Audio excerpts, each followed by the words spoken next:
Assalamualaikum warahmatullahi wabarakatuh. Dahsyatnya tahajud, subuh, dan duha, keberkahan bangun pagi. Cara hidup sehat, berkah, dan rezeki berlimpah dimulai bangun lebih pagi. Penulis Adnan Torsyah.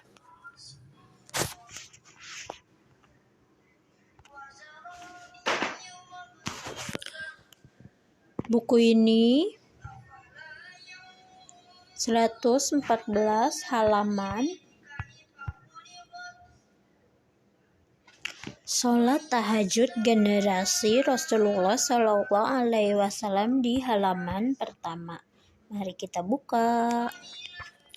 Orang-orang yang terdahulu lagi yang pertama-tama masuk Islam di antara orang Muhajirin dan Ansor, serta orang-orang yang mengikuti mereka dengan baik. Allah ridho kepada mereka dan mereka pun ridho kepada Allah. Janganlah kalian mencaci sahabatku demi zat yang jiwaku berada di tangannya. Seandainya saja salah seorang di antara kalian menginfakkan emas sebesar gunung Uhud, maka hal itu belum bisa menyamai nilai 1 atah setengah mud dari infak yang mereka keluarkan. Sebaik-baik manusia adalah generasiku, para sahabat, kemudian generasi sesudah mereka dan mereka lagi.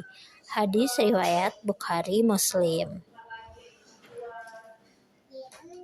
Salat tahajud Abu Bakar radhiyallahu an. Diriwayatkan dari Qatadah radhiyallahu an bahwa ia berkata, pada suatu malam Nabi Shallallahu Alaihi Wasallam keluar rumah menuju masjid dan ternyata beliau mendapati Abu Bakar radhiyallahu an sedang mengerjakan sholat dengan merendahkan suaranya. Selanjutnya beliau melewati Umar radhiyallahu an yang juga sedang mengerjakan sholat, namun dengan suara keras. Ketika keduanya berkumpul di sisi Nabi Shallallahu Alaihi Wasallam, maka beliau berkata, "Wahai Abu Bakar, aku tadi melewati dirimu, sedang engkau mengerjakan sholat dengan melirihkan suaramu. Mengapa begitu?" Abu Bakar menjawab, "Ya Rasulullah, sungguh aku telah cukup memperdengarkan munajatku kepada Allah Subhanahu wa Ta'ala." Sholat tahajud Rabi bin Hitsam. Ia adalah seorang yang selalu khusyuk dan sangat menundukkan pandangan, sehingga ada sebagian orang yang mengira bahwa ia buta ketika budak wanita milik Ibnu Mas'ud melihatnya. Maka ia berkata, "Temanmu yang buta itu datang." Ibnu Mas'ud pun tertawa karenanya. Setiap kali melihat orang ini, Ibnu Mas'ud berkata dengan mengutip ayat Al-Quran, "Berikanlah kabar gembira kepada orang-orang yang patuh kepada Allah. Demi Allah, seandainya Nabi Muhammad SAW melihatmu, tentu beliau akan mencintaimu." Salat tahajud Abu Sulaiman Ad-Darani.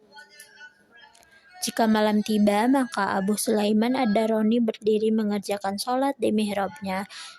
Jika ia tak kuasa menahan kantuk, maka ia segera berkata, "Wahai jiwa, ingatlah kematian dan segala yang terjadi sesudahnya." Akhirnya ia pun terus mengerjakan sholat malam hingga fajar. Mughirah bin Habib berkata, "Aku pernah mengawasi Abdul Wahid dan Zaid selama sebulan. Aku lihat beliau tidak tidur malam sedikit pun. Setiap 1 saat berlalu dari waktu malam, ia berkata kepada penduduk kampung, 'Wahai penduduk, bangunlah. Dunia ini tidaklah tempat untuk tidur, karena sebentar lagi kalian akan segera dimakan oleh cacing.'" Rahasia sholat tahajud dan sedekah di tempat tidur. Sebelum tidur, kita dianjurkan untuk bersuci. Bersuci adalah kebiasaan yang baik, manakala seorang hamba itu tidur dalam keadaan suci dan dari hadas, disertai pula dengan zikir, pikir dan tadabbur, merenung, maka tempat tidurnya seakan menjadi masjid baginya. Ia tetap ditulis sebagai orang yang mengerjakan sholat sehingga ia bangun. Jika ia bergerak dari tidurnya lantas menyebut nama Allah, zikir, maka malaikat pun mendoakannya dan memohon ampunan untuknya. Dalam hadis disebutkan, jika seorang hamba tidur dalam keadaan suci, maka ruhnya dibawa naik ke arsy, sehingga mimpi-mimpinya adalah benar. Jika ia tidak tidur dalam keadaan suci dari hadas, maka ruhnya tidak akan bisa naik ke sana, sehingga mimpi yang dialaminya hanya mimpi kosong yang tidak bisa dibenarkan. Jika ia tertidur hingga pagi, maka dihitunglah untuknya pahala sholat malam tahajud, sedangkan tidurnya itu atas dirinya adalah sedekah. Orang yang keadaannya seperti ini dalam tidurnya, maka ia menandingi dan mengalahkan sekian banyak para ahli ibadah yang benar-benar bangun malam untuk mengerjakan sholat malam tahajud, namun dilakukan dengan lalai, tidak khusyuk. Dalam hadis juga disebutkan tidurnya orang berilmu adalah ibadah, sedangkan nafasnya adalah tasbih.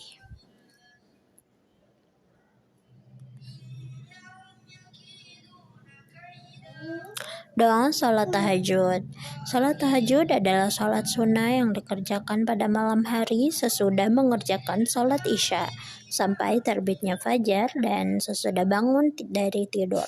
Meskipun bangun tidur untuk salat tahajud itu hanya sebentar, dalam salat tahajud terdapat keutamaan dan keistimewaan yang besar sekali.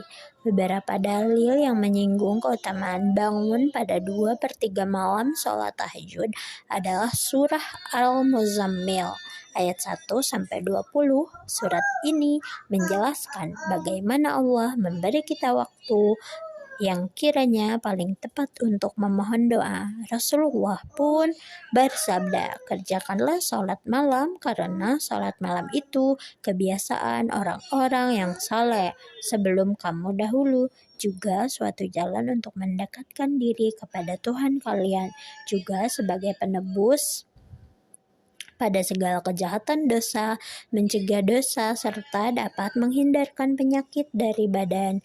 Berikut ini adalah doa tahajud yang dapat Anda baca usai mengerjakan sholat tahajud.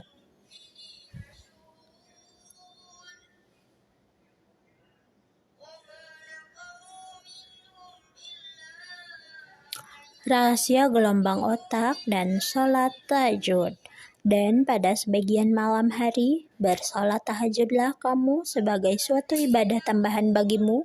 Mudah-mudahan Tuhanmu mengangkatmu ke tempat yang terpuji. Keajaiban sholat tahajud sudah tidak diragukan lagi bagi sobat yang rutin menjalankannya. Sholat tahajud sangat dianjurkan untuk mendapatkan semua keinginan, baik kesehatan, spiritual, materi, atau lainnya.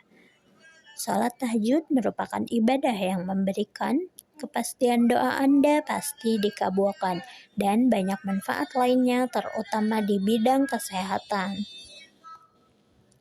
Mengapa Allah Subhanahu wa Ta'ala mengharuskan kita sholat tahajud setelah bangun tidur pada malam hari? Mengapa kok tidak langsung saja, tidak usah tidur dulu? Itulah kekuasaan Allah Subhanahu wa Ta'ala yang telah diteliti oleh para ilmuwan baik dalam dan luar negeri.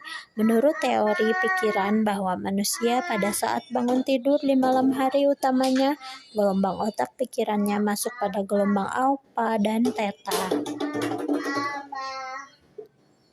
Gamma, beta, alfa, theta, delta. Alfa, theta. Gelombang alfa merupakan pintu masuk kita ke pikiran bawah sadar, suprasadar, dan pada saat kita berada pada gelombang pikiran ini, pikiran kita sangat rileks, santai, dan fokus, serta otak memproduksi hormon kebahagiaan dalam jumlah banyak yang otomatis membuat pikiran dan jiwa kita damai dan rileks. Di samping itu, karena pikiran dan jiwa kita dalam keadaan rileks, maka tubuh pun menjadi semakin sehat karena pembuluh darah terbuka lebar dan tentunya darah dapat mengalir lancar ke seluruh tubuh. Dalam kondisi pikiran pada gelombang alfa, pikiran kita akan mudah masuk pada pikiran suprasadar atau pikiran bawah sadar yang khusyuk. Jika pada saat itu kita berdoa pada Tuhan atau mengerjakan sholat, dan berdoa pada Tuhan, doa kita akan terkabul dengan sangat cepat. Yang penting kita selalu sering mengakses pikiran suprasadar ini karena pikiran suprasadar sangat selaras dengan hati dan jiwa kita, sehingga timbul keyakinan yang kuat dan pikiran suprasadar ini yang menyampaikan permohonan kita pada Tuhan dengan yakin dan oleh Tuhan diperintahkan kepada alam semesta untuk segera merealisasikan doa kita melalui orang atau objek yang telah ditentukan oleh Tuhan. Pancaran gelombang otak kita pada saat kita sholat tahajud dan berdoa setelah bangun tidur sangat kuat dan menurut loa, hukum alam, sebab akibat tarik-menarik, pancaran gelombang kita pada saat itu sangat kuat dan dapat menarik objek apapun yang kita inginkan. Sholat tahajud telah banyak membuat orang bahagia dan sukses.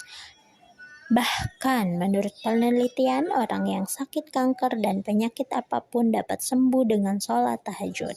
Untuk keperluan menambah penghasilan atau melunasi hutang dengan sholat tahajud, itu semua dapat tercapai dengan mudah. Yang penting kita harus sering bertahajud istiqomah. Jadi sobat, jangan lupa bangun malam untuk tahajud berdoa. Pasti semua permasalahan kita dalam segala hal akan terselesaikan dalam waktu yang cepat. Amin. Jangan lupa juga untuk selalu menjaga kedamaian pikiran dengan selalu bersyukur dan berpikir positif dalam banyak hal.